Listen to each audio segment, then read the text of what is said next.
Modiar, Dubes Agus Maftuh bongkar telak omong besar Rizik. Dari mengumumkan kepulangan Rizik Syihab di dalam sebuah demo yang melawan pemerintah, hingga memasang spanduk raksasa yang menyatakan para laskar siap bersimbah darah dan bertaruh nyawa demi Rizik. Narasi kepulangan Rizik memang dirancang sedemikian rupa dengan tujuan membuat publik kaget. Seperti membanting buku ke atas meja di saat kelas hening. Harapannya, publik kaget dan pemerintah terintimidasi seakan mendapat gertakan. Pasalnya, publik memang sudah terlihat nyaman tanpa kehadiran Rizik di tanah air. Dia nggak ada, publik menikmatinya. Akhirnya publik pun tidak peduli lagi apakah Rizik mau balik ke Indonesia atau mau jadi warga Arab Saudi sekalian. Ini sudah dibuktikan dengan sebuah survei di akhir tahun 2019 silam. Hampir 50% bahkan tidak merasa perlu memberi jawaban ketika ditanya apakah mendukung kepulangan Rizik atau tidak. Artinya, bagi mayoritas publik nggak penting Rizik itu mau pulang atau tidak. Kalau pemerintah sih nggak perlu ditanya lagi. Rizik saja tidak mengakui adanya pemerintah di bawah Presiden Jokowi. Jadi ya lucu kalau bilang mau pulang ke Indonesia. Kalau tidak mengakui pemerintahan Indonesia, ya nggak perlu pulang kan? Cari saja negara lain yang diakui pemerintahannya. Logikanya kan gitu. Tidak mengakui pemerintah Indonesia tapi dikasih SP3 kasusnya mau aja hehehe. Harusnya nolak dong karena dianggap tidak berlaku, ya enggak.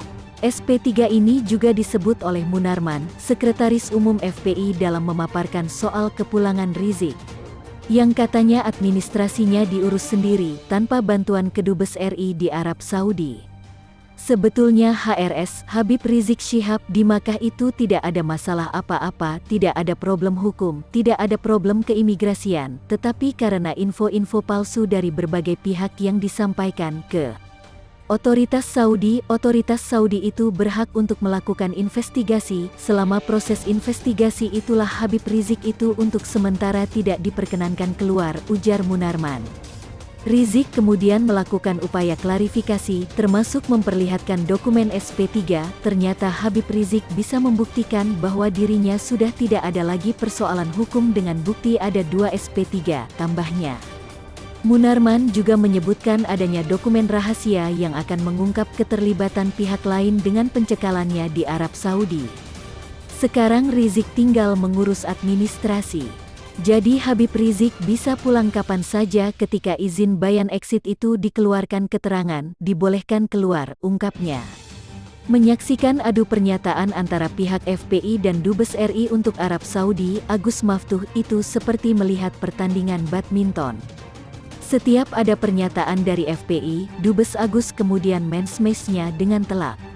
Seperti ketika pertama FPI mengumumkan rencana kepulangan Rizik saat demo dan di dalam rilis media dalam 3 bahasa.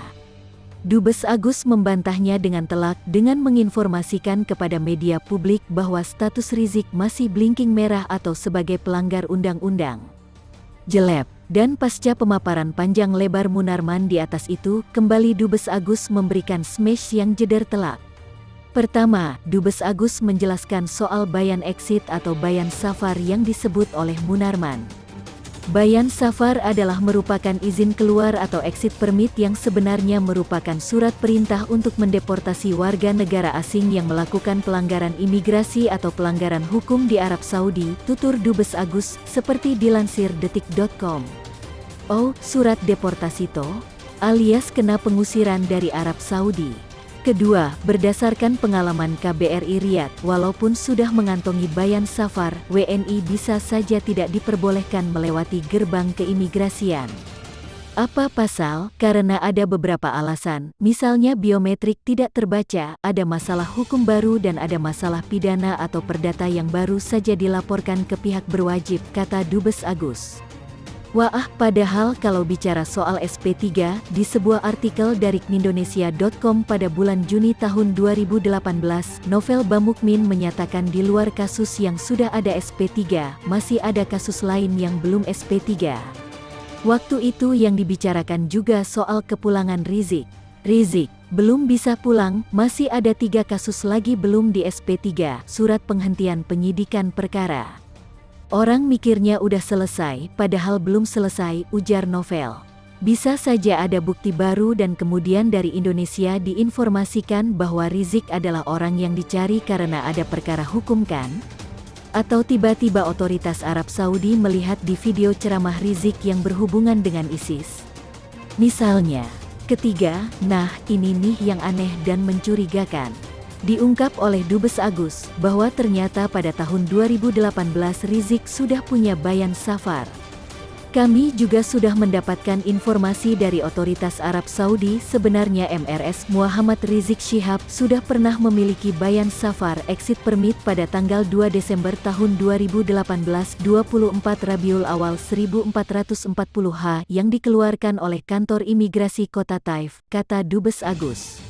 Yang ketiga ini yang seakan nuampol ke Rizik dan FPI, jadi selama ini Rizik bisa dibilang melakukan pembohongan publik, mengaku dicekal, mengaku dihalangi pulang oleh pemerintah Indonesia, menuding seakan pemerintah Indonesia berbuat zalim pada dirinya, padahal pada tahun 2018 dia sudah bisa pulang, tidak ada yang menghalangi, dianya sendiri yang tidak mau pulang, kenapa? Seakan memasang perangkap buat memfitnah pemerintah Indonesia, memfitnah Presiden Jokowi, siapa yang zolim, siapa yang perlu direvolusi akhlaknya, dengan emosional, karena mengingat sejarah panjang kedekatan keluarga Dubes Indonesia untuk Kerajaan Saudi Arabia, Agus Maftuh Abe Gebril dengan mendiang Kiai Haji Maimoen Zubair, menggambarkan proses pemakaman Kiai Sepuh Nu itu di Makam Mala Mekah. Hal yang sangat menarik, Agus mengungkit kasus penyerobotan doa oleh pihak yang dianggap sedang mencari panggung politik. Meskipun Agus tidak menyebut nama penyerobot itu, kita pasti paham siapa yang dimaksudkannya.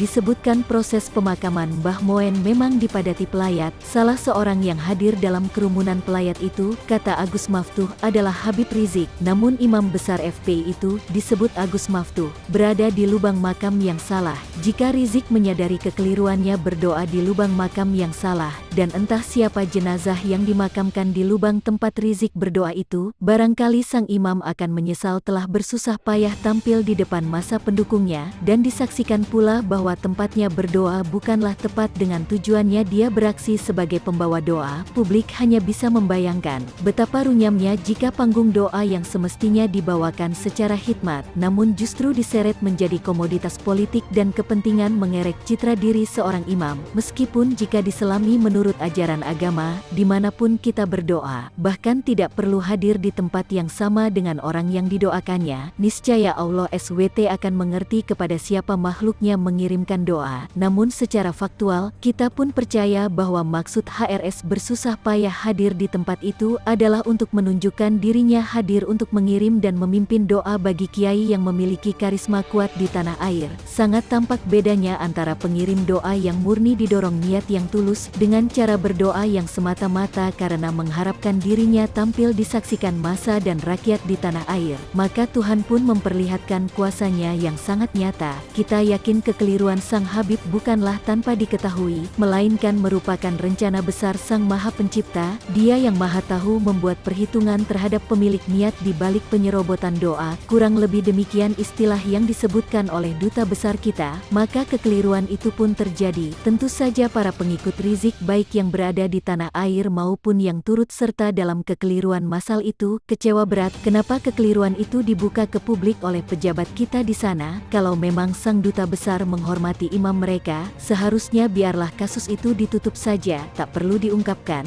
Dan karena diumumkan seperti itu, pengikut Habib pun menjadi geram dan marah kepada Agus Maftuh. Namun rupanya posisi sang dubes pun menempatkan Rizik bukan sebagai pihak yang harus dijaga nama baik dan citra dirinya. Pertimbangannya karena justru ada niat yang dinilai tidak pas ketika pemimpin Ormas FPI itu dianggap menyerobot doa. Maka ketika Agus mengetahui prosesi pemakaman itu seperti mengalami sabotase, yang mana selayaknya perwakilan pemerintahlah yang lebih berhak mengendalikan acara. Namun sangat disesalkan ada pihak yang entah karena pertimbangan apa, mendahului pemerintah sebagai pemilik otoritas pemakaman seorang tokoh nasional, sebagaimana diakui oleh kepala perwakilan kita itu, karena sejarah yang melatar belakangi ikatan dirinya dengan Kiai Maimoen itulah, sehingga dia merasa tidak terima ketika secara tiba-tiba pemerintah disabot. Lebih-lebih yang melakukan sabotase itu orang yang selama ini selalu mencitrakan diri sebagai lawan pemerintah. Sungguh kontras peran sang penyabot di luar negeri seakan-akan menampakkan diri sebagai pemuka umat Islam dari tanah air, sementara sikapnya kepada pemerintah selalu mengganggu dengan berbagai upaya dan daya. Menyedihkan bagi kita sebagai warga negara yang dituntut mencintai negaranya, menyaksikan seorang pemimpin sebuah ormas banyak memiliki pengikut setia, hanya karena sikapnya yang merendahkan pemerintah sendiri. Dan kita tidak tahu pula ketika pengalaman memalukannya yang salah tempat waktu bermaksud menyerobot doa, apakah akan membuatnya lebih berhati-hati menghadapi pemerintah, atau sama halnya dengan perilakunya selama ini yang belagak paling pintar dan paling tahu?